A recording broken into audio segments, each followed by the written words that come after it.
Anwar is getting creative with the kids this hour at Ceramics Canada. We'll throw it over to you.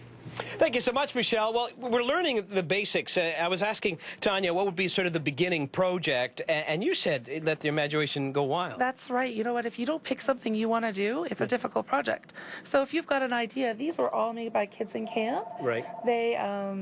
They start with a blank, and then they decide what they wanted. We did some penguins there.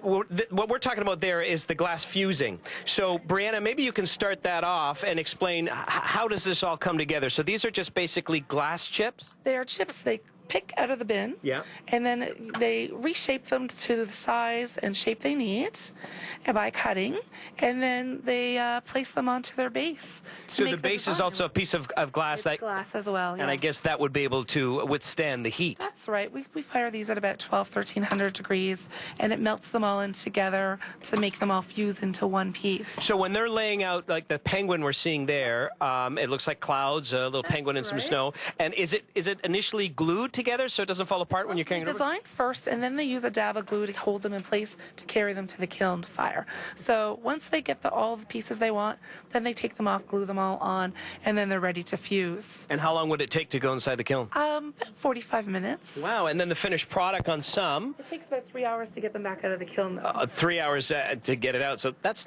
kind of a neat thing. Look at that. And so this is in a small kiln that's dedicated to glass. It's not a big kiln. It would take longer. Right. And now we've got a whole bunch of kids here. Everybody's celebrating the March break, looking for some indoor fun. You still have some availability that people can walk in. Walk-ins and reservations. So this is good. But I want to know, since tomorrow officially is the last day of March break, I know we have the weekend, but let's find out if it's been a good or actually a great March break, and we'll judge on the sound you make. So the louder you are, the greater the March break has been. If it hasn't been so good, then you're a little more quiet. So how great has your March break been? Say you. Well, I don't know. It was a little of a delayed reaction. I'm sort of confused, so I'll ask you again. Was it a great March break? Okay, so I think that it's great. So that's good to hear, whether it's indoor or outdoor fun. Certainly for today, you want to be indoors. Tomorrow it starts to get better, but it is going to be a little unsettled. Let's get to your forecast. We'll start off by letting you know that the weather is brought to you by the Presser Law Firm Injury Law.